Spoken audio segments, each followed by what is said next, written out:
各位同學，大家好啊！歡迎翻到嚟我哋第18課，係關於產出同埋價格嘅決定嘅課題重溫片短片。好，咁接下來咧，我哋繼承住我哋頭先就會講到關於短期嘅一啲影響之後咧，咁而家咧我哋就會講到關於長期均衡啦。咁長期均衡咧，其實我哋就會透過比較兩條線啦，就係 AD 啦，同埋個 今次就唔係 SIS 啦，係 Long Run AS 啦，即係長期總經嘅一個相交點啦，得唔得？咁咧，我哋亦都會話啦，嗰陣時嘅時候咧，個 Y 咧，我哋叫做 YF 嘅，亦即係叫做充分就業水平啦。OK，係啦，叫做 YF，或者叫做充分就業產出水平啦，或者叫潛在產出水平啦。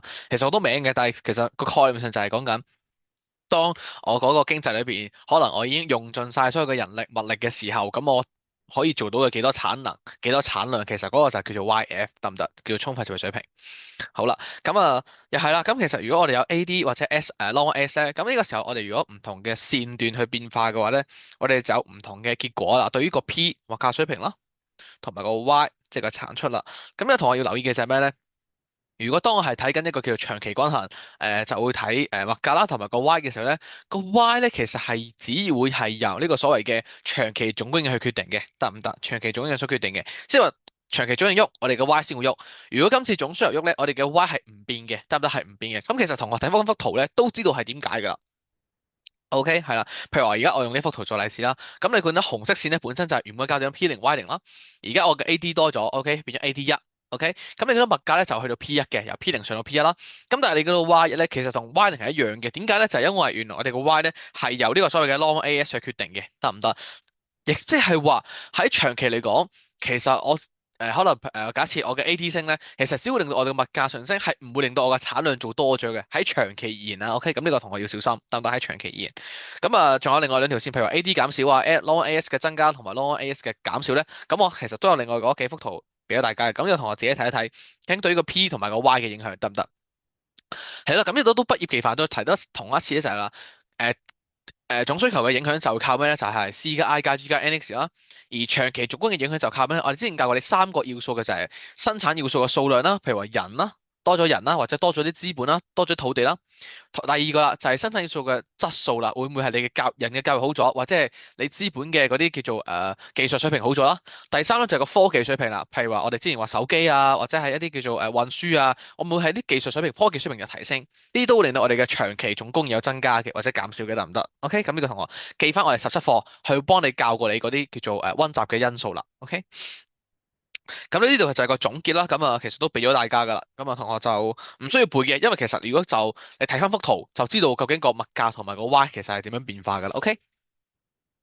咁又同你去睇下啲題目啦，咁第19題啦就話啦，財政司司長咧就話喺2011年公布呢個6000蚊計劃咧就話啦，每位18歲以上嘅香港永久性居民咧就會派6000蚊，以圖輔助解釋喺長期長期講到明啦，即係我哋會考慮咩咧？AD 同埋 Long AS 嘅比較啦，OK？AD 同埋 Long AS 嘅比較啦。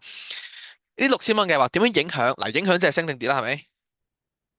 點樣影響升？點樣影響香港物價或者不變啦？當然，物價即係 P 啦，Y 就係個產出。OK，好啦，咁你就先畫咗個圖先啦，因為而家我哋 AD，OK 係長期 AD 零啦。嗱，跟住啦，我哋係睇長期而言啊嘛，長期而言我哋只係睇 Long AS 嘅啫，得唔得？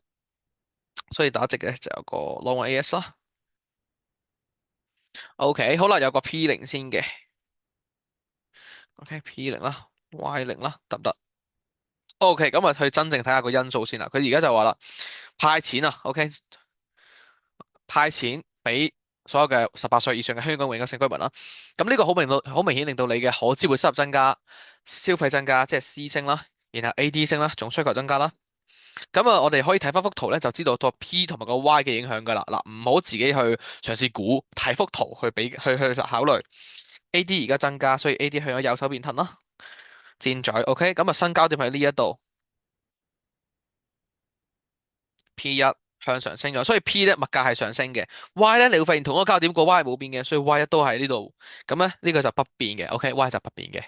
咁你就可以知道翻我哋用文字去答翻人哋啦。物價水平上升啦，產出不變啦，得唔得？咁呢個同學要知一知，OK 係啦，千祈唔好靠自己去撞嗰啲上升定改變，我哋可以睇翻幅圖就知道個變化嘅啦，得唔得？咁當然啦，我再重新講一次啦，呢幾句咧都係17課嘅嚟嘅啫，得唔得？OK，17課嘅有唔明嘅再係睇翻我哋17課嘅兩條短片啦，OK。冇問題就二十題啦喎。假設內地咧放寬呢個一孩政策咧嚟提高出生率，OK？以前咧就講緊內地嘅人咧就淨係可以生一個小朋友嘅啫，而家咧就可能唔止啦，OK？你可以生兩個、三個都得嘅。咁用一個叫做總供需圖，即係我哋嗰啲叫 ADS 嘅圖啦。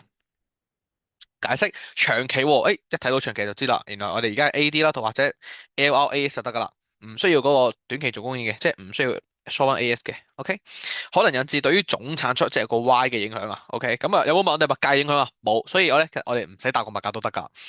咁啊，我哋諗一諗先。而家咧其實我哋一孩政策咁咧多咗人可能會去生小朋友啦。OK，因為國家批准佢哋生小朋友啦，係咪？咁咧，呢啲生咗小朋友，今日咧可能佢仲係一個 BB 仔啦，但係過咗10年、20年、30年之後咧，其實佢已經出嚟做嘢噶啦，係咪？得唔得？佢已經係成一個經濟裏面嘅生產力噶啦，所以咧，其實我哋就會話啦，佢嘅勞力供應係增加咗嘅，得唔得？OK，多咗係可以去就業去翻工，去真係提供個生產嘅。咁咧，勞力供應增加，長期總供應就會有所增加啦。OK，咁即係 long run AS 增加。OK，咁對於個 Y 嘅影響咧，我哋又可以睇翻幅圖啦。而家咧，我哋淨係要長期延啊嘛，咁所以我哋淨係要 AD 啦。AD 零啦，同埋呢個叫做 long AS 啦。OK，咁啊 P 零先啦，咁就 P 零啦。跟住咁我哋入埋個 Y 零嘅。OK，咁而家我哋係長期總供應增加，咁咪試下咯，即係向右手邊褪啦。OK，long AS。頭先呢個係一嚟嘅，零嚟嘅，呢個係一嚟嘅。咁啊呢個就畫一啦，箭嘴。OK，咁啊畫埋俾佢啦，個 P 都冇所謂噶啦，其實因為都雖然冇乜，咁但係照畫埋俾佢啦。咁你見到咧個 Y 咧其實係由 Y 零去 Y 一係升咗嘅，咁啊答翻我哋總產出上升咁解啦。OK，就係咁樣。OK，咁呢個就解釋到啦。冇問題就去到下邊噶咯喎。嗱，咁我哋就知道咗啦。原來喺人哋問我哋哦長期現嘅，咁我哋就可能要畫翻 AD 同埋 long AS 嘅幅圖啦。咁頭先嗰啲都係喐一條線嘅啫，係咪？而家咧就又係啦，可能會喐埋兩條線啦，就係 AD 同埋我哋嘅長期總結即係 long AS 咧，同時有變化啦，即係喐兩條線咯喎。咁對於物價同埋個產出嘅影響咧，呢度俾咗你嘅個表係咪？但係啦，其實唔需要背㗎，得唔得？知唔知？OK，咁啊去睇翻，去睇一睇先。有一題就話啦，香港海洋公園咧個首家嘅酒店咧喺2018年開咗業㗎啦，而且第二間嘅水上樂園咧就話可能喺2021年咧就開幕。有冇預期呢個基建嘅發展會吸引更加多旅客咧？延長呢個留港時間啦，即係可能多咗旅客過嚟香港係去玩呢水上樂園嘅。假設其他因素不變啊，呢個基建嘅發展對於香港未來總需求同埋長期總供應有咩影響咧？其實都提埋你㗎啦，會影響總需求啦，同埋長期總供應嘅得唔得？OK，即係 AD 啦，同埋 long AS 嘅。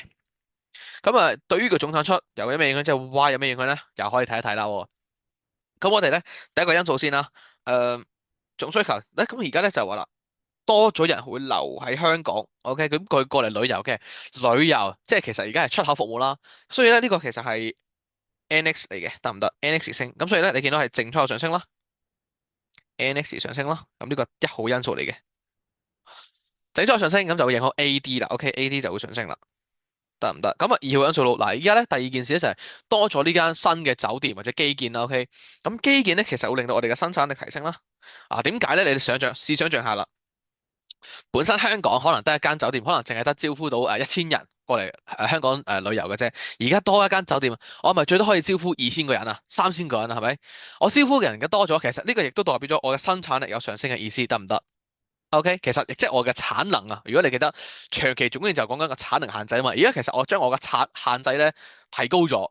OK，我嘅限制提高咗，即係我做嘅最多嘅供應其實多咗嘅。咁呢個所以我嘅長期總供應都會增加啦，即係 long run AS 有上升啦。呢個第二個因素啦，得唔得？係啦，基建咁，所以第二個因素。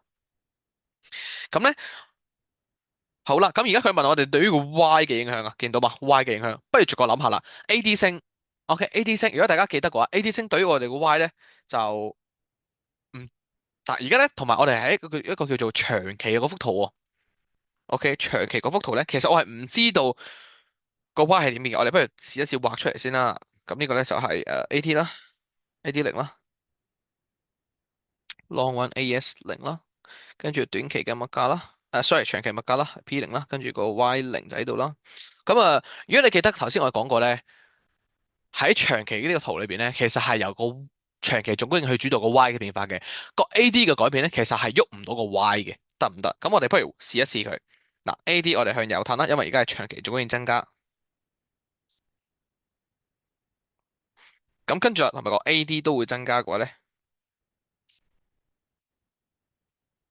咁啊新嘅交點喺呢度啦。咁呢個就係P1咯。咁同我哋發現咧，其實我嘅 Y 零去 Y 咧，其實正正係 LRS 零去到 LRAS 一嘅嗰個幅度嚟嘅啫。換言之，其實我 Y 褪幾多係取決於我 LRAS 長期總供應褪幾多嘅啫，得唔得？AD 係其實唔關佢事嘅，得唔得？佢係冇辦法對於個 Y 有影響嘅。OK，就係咁樣。咁呢個同學要知一知啦。係咁，所以最後得翻你見到我 Y 升嘅，最後就 Y 升啦。OK，答翻我總產出係有上升啦，就咁樣就搞掂噶啦。OK。咁啊，既然係咁，我哋就去到下邊嘅啦噃。咁點解咧？又係要去比較啲幅度咧？因為如果頭先同學仔你有睇翻我哋上邊個表嘅話，你會睇一睇啦。不如你見到有啲不確定嘅，點解咧？點解有啲不確定咧？嗱，我哋不如試一試。AD 本身升咧，係對於個物價咧係有上升嘅，而 LS 升咧係對個物價有跌嘅，得唔得？OK，所以一升一跌咧，本身係對於物價係不確定嘅。咁不如我哋又睇下下邊啦。呢個時候就比較個幅度啦。如果 AD 升，其實係 P 係會升啦，LI 升係你個 P 跌嚟嘅。而家如果係 AD 喐得多啲嘅話，咁咪聽 AD 話咯，所以 P 就會升，得唔得？P 最後就會升。OK，又係啦，好多時候咧，你知道兩條線喐，係咪亦都俾個結局你嘅？亦即係話其實呢個係原因啦。一開始我哋知道 AD 升同埋 Long A 升，呢個其實係個原因嚟嘅，得唔得？OK，然後佢嘅結果都俾埋我哋啦。得唔得？你其實係要同我答翻啲咩咧？答翻依家藍色筆我哋指嘅呢個條件出嚟俾我，得唔得？OK，知道原因 AD 升，LS 升，亦都知道結果 P 又會升。OK，咁你發現原來你亦都發現到一個令到 P 升，一個令到 P 跌嘅話，咁最後我哋寫翻個條件就係啦，哦，原來 AD 上升嘅幅度係大於 LA 上升嘅幅度。當然你寫翻中文啦，就係總需求上升幅度大過長期總供應上升嘅幅度，得唔得？咁呢個就係用翻我哋個條件去諗。OK，係啦。咁啊，下邊嗰啲例子我就唔多講啦，呢啲咁同學自己睇啦，好冇？OK，咁啊，冇問題，我哋就不如做下例題啦。咁啊，第廿二題啦，就話關於一啲高鐵嘅計劃啦，佢就話啦，本身預期咧喺2018年就完工嘅，咁到時候香港同內地咧唔同城市之間咧嘅預計車程就會縮短。咁以下有啲意見嚟嘅，政府官員就話啦，基建嘅改善咧就會促進香港整體經濟發展。中小企嘅公就話啦，我哋預期咧高鐵係會為本港帶嚟更加多內地旅客。咁啊，假設本港經濟本身係 E1嘅，OK E1嘅，參考上述意見啊，下圖顯示點解喺高鐵完工嘅時候咧，本港嘅物價水平會喺長期裏邊上升咧？咁樣 OK，好，咁而家其實佢話咩咧？我哋只係需要知道係長期啊嘛，係咪？所以話我哋知道要喐嘅係咩咧？AD 同埋嗰個所謂嘅 Long AS 啦。咁好明顯，其實好老實講，兩個意見，即係政府官員有意見，東主有都意見，咁好明顯應該要喐兩條線嘅，係咪？好大機會係咪？呢個一號，呢個二號啦。不如我哋先去諗下政府官員嘅意見啦。基建咧會令到整體經濟發展會改善嘅。點解咧？啱啱講過啦，基建咧其實會令到咩咧？生產力上升咯。繼而啦，我哋嘅長期總供應有上升咯。OK，因為而家係我哋係長期裏邊上升啊嘛。即係佢考慮我哋係長期嘅因素啦。咁第二個因素就係咩咧？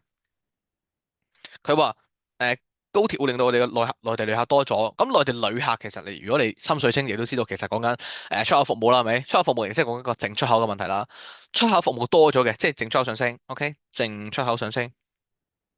嗱呢啲文字咧，如果係真係要你喺短問答嘅時候咧，就要寫翻出嚟啦。淨出口上升，跟住咧我哋嘅總需求即係 AD 會上升咯。OK，咁而家其實佢問我哋咩咧？個物價，咁你不如各自去諗下個物價影響先啦。長期總供應上升咧，會令到物價跌嘅。OK，因為供應多咗，我哋嘅物價會減少啦。但係 AD 上升咧，啲人想要嘅嘢多咗咧，會令到我哋物價升嘅。好啦，咁啊，點解最尾佢俾咗結果啊？呢兩個咧係個原因嚟嘅。OK，呢啲其實係個因嚟嘅。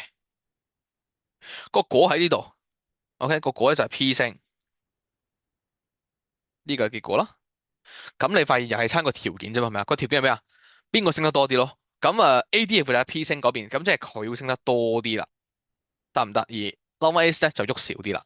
咁我哋咧畫翻幅圖就可以比較到噶啦。咁啊，AD 喐多啲咯，大概係咁樣咯。AD 入，然後啦，長期總型就喐少啲咯。咁啊，可能係大概係細細地，因為佢都係增加，咁所以唔好喐太多啊。假設咁樣 Long AS 啦，二啦，呢個就箭嘴，頭先呢個箭嘴得唔得？咁啊，新交點咧就喺呢一度啫。OK，咁啊呢度 P 一咁啊。箭嘴升翻上嚟。嗱，咁你其實 AD 有喐到已經有一分，Long S 喐到就有得分，最後你都畫到俾我睇個 P 都升咗咧，其實有第二分㗎。OK，呢個 P 二嚟嘅，係啦，就係咁樣，呢 AD 二嚟嘅。就係咁樣，咁你其實畫圖 show 翻俾我睇得㗎啦。咁今次佢其實好啊，因為唔需要文字俾你解釋。不過有機會我哋考試嘅裏邊都會要你用文字解釋嘅，咁呢個大家小心翻。好，OK，咁咧我哋就會講到呢度啦。咁啊，跟住我哋都會，咁啊，我哋稍後咧會再同你去講埋另一個我哋關於長期總結嘅一啲變化嘅。咁我哋下條片再見。